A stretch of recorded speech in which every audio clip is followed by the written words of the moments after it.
and that dirt for me was a man. I have a beef with this girl, like not confused anymore.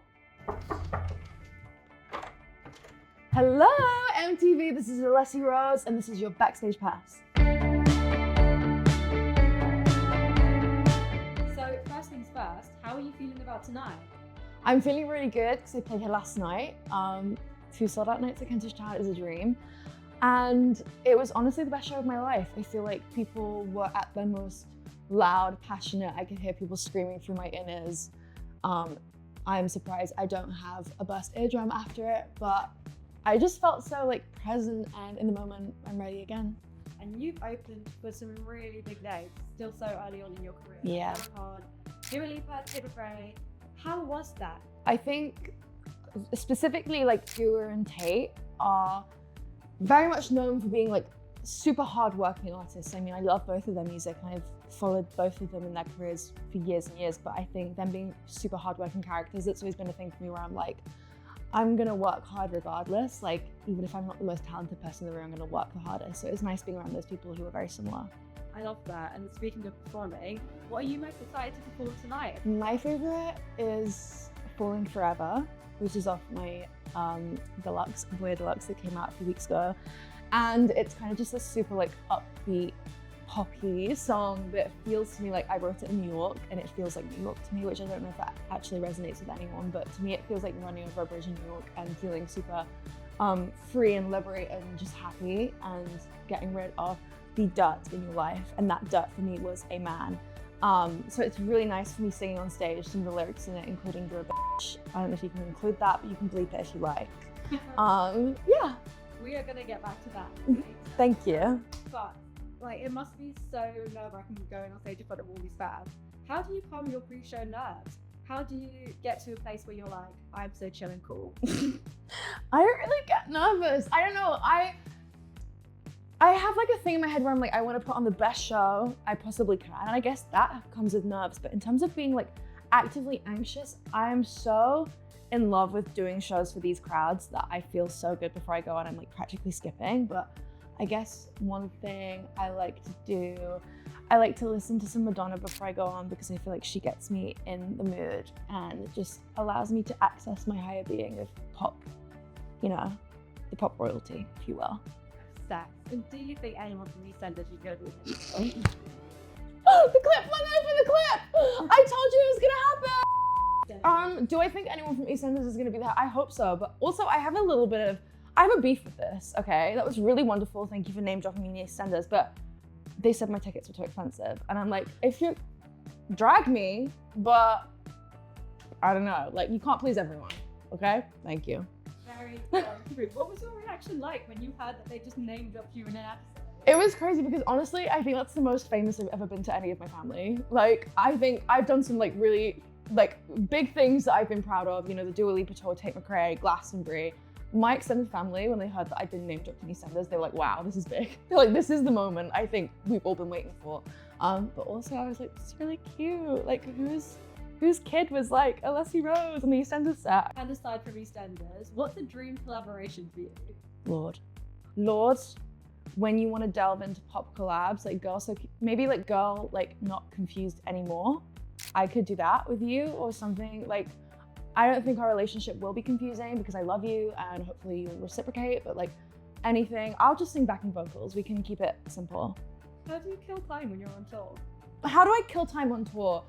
Honestly, I have my little keyboard over there. I love playing around with sounds on my laptop and writing in like a weird, like sometimes I think when you have not that many resources to write with, it makes you more creative, which is fun. Sometimes I play video games, but I don't want to call myself a gamer. I don't really class myself as that. I just dabble in that. Let's move on. And then I probably spent a lot of time annoying the band, and you can interview them about that and how they feel if you like, but personally I wouldn't believe a thing they say. Who are you listening to when you're on tour? Who's on your playlist right now? At the minute, Rosalia. And also, who else is on my playlist at the minute? A Virgin, Lord, a bunch. And wait, there's something really big that I'm missing out on that I've been listening to on repeat. Oh, Magdalena Bay. And is there anyone on your playlist that people would maybe be surprised to know that you listen to? that song by Calvin Harris called The Girls. I have been listening to literally before you walked in. I was like, this goes off. And obviously, this is your dressing room. Do you want to head over to your wardrobe and talk us through your outfits? I would love to. Let's go. Welcome to my rail. I see some mini skirts. We love a mini skirt. There's a lot of mini skirts. Honestly, this one was a staple in the Dua Lipa tour, and now I just like to put it on for sound check, but it's very cute. This is what I wore last night. And I actually went so hard in it that I ripped a hole in the back, and you can see that the stuffing is coming out, and that is because I roll around a lot. Actually, hang on, this is important. So these shoes are very special to me. You might say why. They look beat the up. It's because they came on the Tate McRae tour with me, and Tate McRae has these like wind vents that she likes to make her hair go like pretty and wavy everywhere. As you would, it looks amazing. My shoes did not fare well with these wind vents. It happened 4 times? 4 times, I want to say, in the whole tour. One of these heels would get wedged in the grate, and I'd just be like, my foot would be scalped. I would be like stood there barefoot in an arena full of people, and I'd have to keep singing. And it became a whole thing, and now the shoes are famous, and girls are coming to my shows dressed like these heels. It's like become a bit, and you know me, I love a bit. What would you say is a style inspo for you? Like, honestly, I think many people would agree my style is random, but there's a lot of like pinks and pastels, which I don't really know. That's just from kind of, honestly, that's from like films. My favorite film ever is The Virgin Suicides by Sofia Coppola, directed by, not by. And I feel like a lot of the clothes and the kind of like weird feminine vibes that are going on is directly inspired by the kind of vibe that that film emulates. But I've always loved Madonna. There's one t-shirt here and I don't know where it is, but it has like cone boobs, and that was like inspired by one of her looks.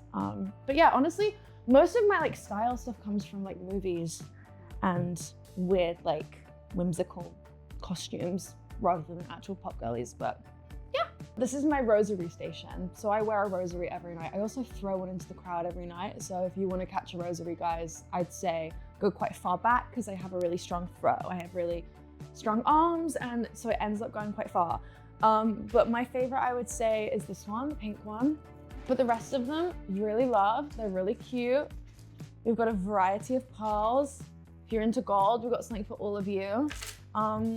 This one's got roses on. Obviously, my name is Alessi Rose, so this one's important to me. Your songs are so raw and honest. And we know that your Instagram bio was, if you want me to write songs about them, they should do bad things. Take flip quote. Have people ever come up to you and been like, is this song about me? I've definitely got a text or two, you know? And I just think you knew what you were in for, okay? You knew what was going on before you decided to stray from the road of good. And what I do after that point is none of my business. I mean, it is my business, but it's also not my business. So I'm kind of okay with it. It adds to the lore, it adds to further songs.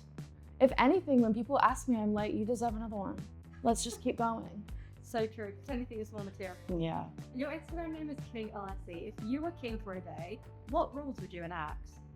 If I was king for a day, oh my God, wait, this is a good question. I actually have to have thinking space. You can like, I would get rid of monochrome. I think it's boring. I think we should bring back color. I think we should bring back textures. And I think everybody should be forced to listen to my music, and they'll either like get really into it and love me, or they'll hate it. And as I've said before, passion is passion, hate is really close to love. Basically, I will take over the world, but not in like a weird dictatorship way, in like a sweet, yay, love her, girl boss, in a fun, powerful, woman move way. Wow.